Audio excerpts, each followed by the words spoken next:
everybody out there in computer land, TV land, wherever you may be. And I'm looking at three beautiful faces on my Zoom screen, and I'm so glad they're there.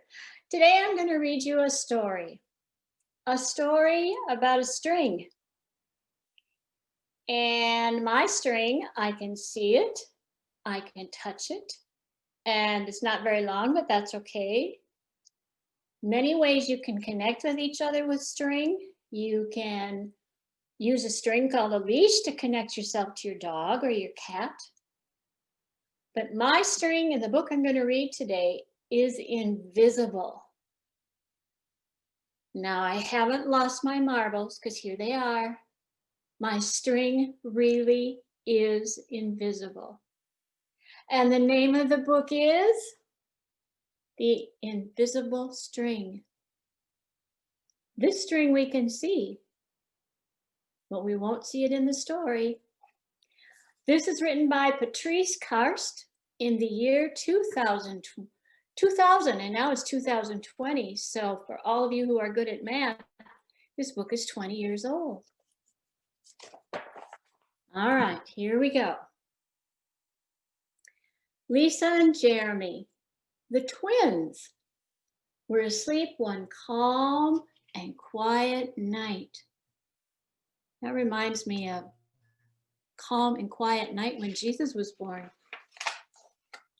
Suddenly, it began to rain very hard. Thunder rumbled and until it got so loud that it woke them up. "Mommy, Mommy," they cried as they ran out to her.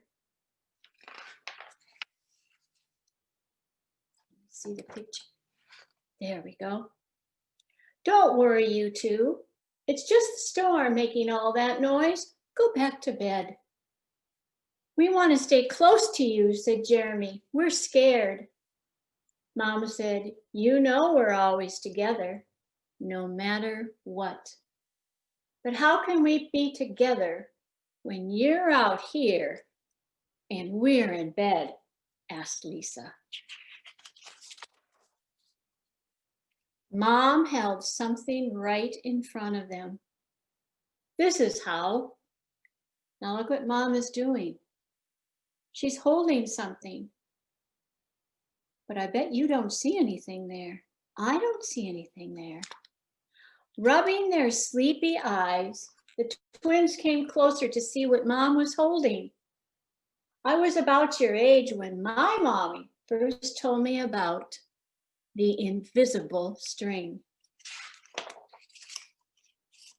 "I don't see a string," said Jeremy. "You don't need to see the invisible string. People who love each other are always connected by a visible string of love." "But if you can't see it, how can you know it's there?" asked Lisa. "Even though you can't see it with your eyes, you can feel it with your heart and know that you are always connected to everyone you love."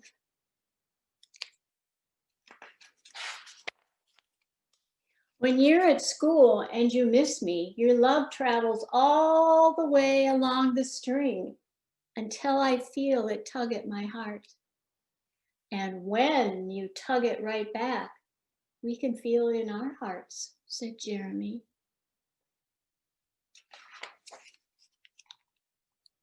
"Does Jasper, the cat, have an invisible string?" Liza asked. "She sure does," said Mom. "And best friends like me and Lucy?" asked Liza.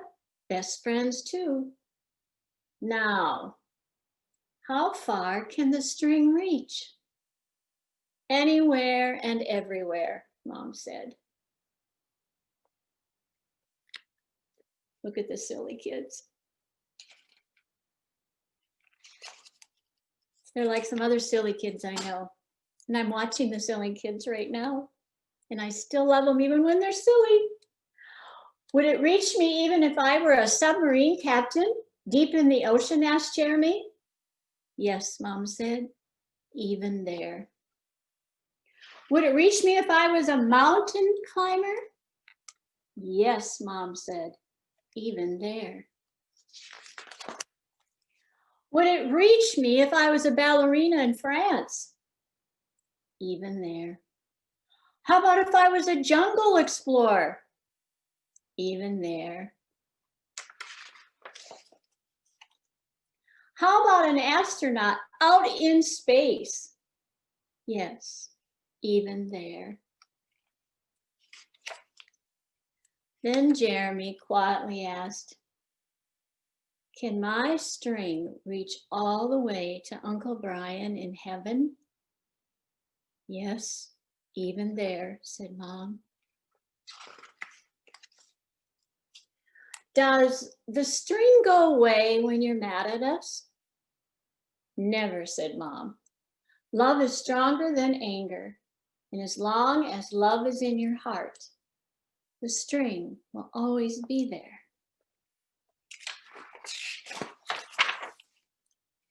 Even when you get older and you can't agree about things like which movie to watch or who gets to ride in the front seat.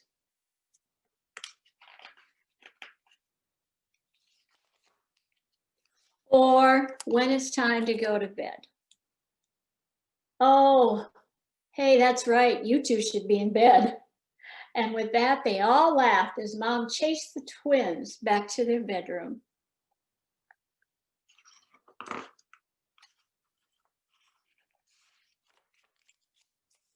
Within a few minutes, they were asleep, even though the storm was still making noises outside. As they slept, they were dreaming of all the invisible strings they have, and all the strings their friends have, and their friends have, and their friends have, until everyone in the world was connected by invisible strings. And from deep inside, they now could clearly see. That means deep inside their heart and their soul. They could clearly see with their heart, not with their eyes, that no one is ever alone. So, imagine. Take some time and think about all of the people you're connected to. I have children. I'm not going to go hook them up to my string so they know I love them. But we're connected. So I'm connected to David. We're husband and wife, Mom and Dad. We're connected by an invisible string to our children, Jay and Mindy. Mindy has 3 children, so by an invisible string, by my love and God's love, I'm connected to Charlie, to Ellie, and to Henry. And then they're all connected to friends and cousins. And the connection goes on. And my mom and dad are in heaven right now. And I'm connected by love. I don't see them. I know they're there. And I still love them and they love me. We're connected by an invisible string. So the next time I see you in church, which I hope is sooner than later, but I'll be patient. If I go like this, that's to remind you that we're connected by love forever and ever. Amen. Thank you for listening. Toodaloo.